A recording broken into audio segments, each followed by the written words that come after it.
the war. The idea of this national memorial and museum came to him at Pozières, France, in the depths of the bloody fighting of 1916. Bean's idea was that this would be a place where families and friends could mourn loved ones buried in faraway places. It would also be a place that could help all Australians understand what these men and women had endured and what they had done for us. Bean's vision, to which we remain true, is best expressed as inscribed in the entrance to the memorial's galleries. Here is their spirit, in the heart of the land they loved, and here we guard the record which they themselves made. Tonight, we'll read the story behind just one of those on the Roll of Honour, which lists the names of more than 103,000 men and women who have given their lives for us in war and on operations for more than a century. But first, we present a lament, Flowers of the Forest. Wreaths or floral tributes will now be laid at the base of the pool of reflection.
Today, we remember and pay tribute to Private Dennis Claude Hawkins.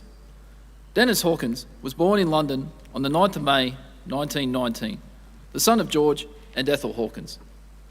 Little is known of Hawkins' early life. At some point, he immigrated to Australia, where he worked as a carpenter. 21-year-old Dennis Hawkins enlisted for service at Yarraville in Melbourne on the 15th of July 1940. He was posted to the 8th Division Cavalry Regiment. Having entered camp and started training, Hawkins was found absent without leave on the 1st of January 1941. While probably related to over-exuberant New Year's celebrations, this incident would be the first in a long line of infractions of military discipline. In mid-January, Hawkins was transferred to a training battalion and later in the month transferred to the 1st Anti-Aircraft Regiment. Having returned from a trip to hospital, suffering from an ingrown toenail in May, Hawkins was charged with failing to appear at parade at the correct time and striking a superior officer with a missile whilst on parade. He was fined for this breach of discipline. In late June, Hawkins embarked from Sydney, bound for overseas service. Arriving in the Middle East a month later, Hawkins continued to run afoul of military regulations. In September, he was fined for disobeying a lawful command. In November, he was submitted to a court-martial, charged with breaking out of camp and with taking and driving away a motor vehicle without the consent of the owner. Having forfeited a month's pay, he returned to his unit unchastened. In January 1942, Hawkins was taken to hospital with an unknown malady. Having received treatment and rejoined his unit in March, he returned to Australia, where in May he was again found absent without leave and fined. The following month, he was fined for leaving his picket without orders. In August, Private Hawkins was transferred to an independent company based in New South Wales. Any hopes that his bridling against military discipline would be stopped by this move were cut short in September, when he was found absent without leave and fined. Later in the month, he was moved to Queensland, where he joined the 8th Independent Company. In October, he was again absent without leave, this time for quite a long period. The punishment would reflect this. As well as being fined, he was given a month of field punishment, which he would serve at a field punishment centre. Returning to his unit in December, he was charged with failing to attend place of parade and fined. In January 1943, Hawkins had a period of pre-embarkation leave as his unit prepared to embark for overseas service. However, he would not be joining his comrades. In March, he was admitted to Camp Hospital, suffering from asthma, and on his return was again found absent without leave, and was fined and confined to barracks as punishment. In July, he was charged for offences including failing to appear at place and being absent without leave, this time for a period for almost 3 weeks. Marched out to a detention centre where he would serve his 21-day sentence, on his return to duty, Private Hawkins was removed from his unit and sent to a training battalion. In August, he was caught outside the limits of camp without a leave pass and confined to barracks for a week.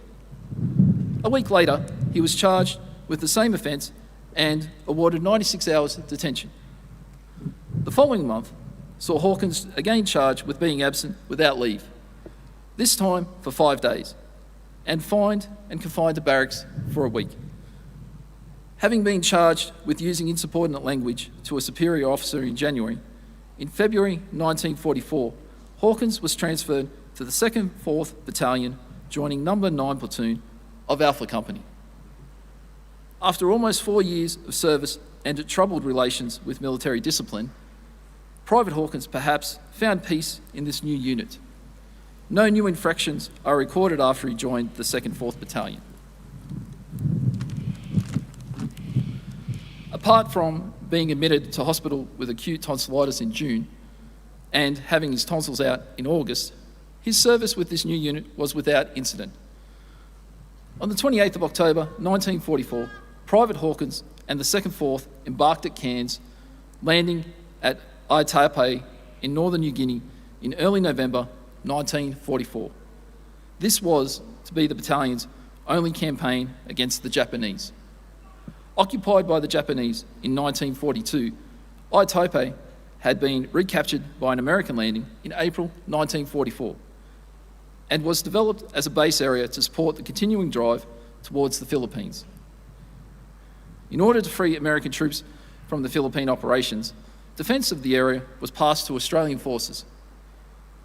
Australian commanders opted to advance to the east, towards Wewak, to destroy the remnants of the Japanese 18th Army. This was achieved by small-scale patrolling, often in arduous conditions with small-scale company attacks. Constrained by supply difficulties, progress was slow but steady. On the 18th of December, Hawkins and his company were patrolling and clearing out Japanese defenders near the mouth of the Danmar River. A group of Japanese was lodged near an ammunition dump with a heavy machine gun, 3 or 4 light machine gun rifles, and grenades. Hawkins and his comrades killed 7 enemy soldiers, but 2 Australians were killed and 3 were wounded. One of the dead was Private Hawkins. Buried near where he fell, his remains were later reburied in Lei War Cemetery, where they remain today, underneath the inscription chosen by his grieving family. His duty fearlessly done for freedom, ever remembered and sadly missed. His name is listed on the Roll of Honour on my left, among almost 40,000 Australians who died while serving in the Second World War. This is but one of the many stories of service and sacrifice told here at the Australian War Memorial. We now remember Private Dennis Claude Hawkins, who gave his life for us, for our freedoms, and for a hope of a better world.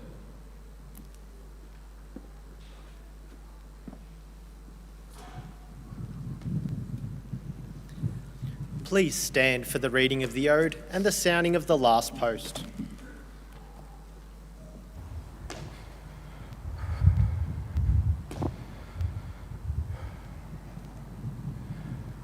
They shall grow not old, as we that are left grow old. Age shall not weary them, nor the years condemn. At the going down of the sun and in the morning, we will remember them. We will remember them.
Lest we forget.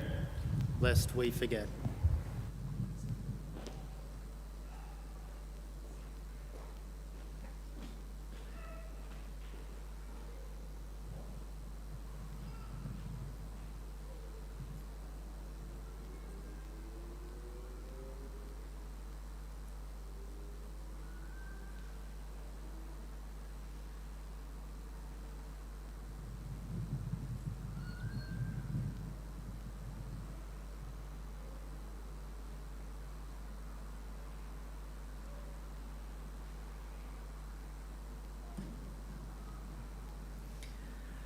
We leave you this evening with the words of the memorial's founder, Charles Bean.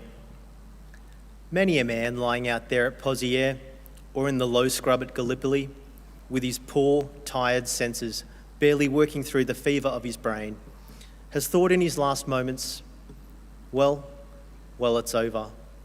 But in Australia, they will be proud of this. Ladies and gentlemen, girls and boys, that concludes the last post ceremony. On behalf of the director, staff and volunteers, we thank you for visiting the Australian War Memorial today and for your continued support during the memorial's development project. We wish you all a very pleasant evening. Thank you.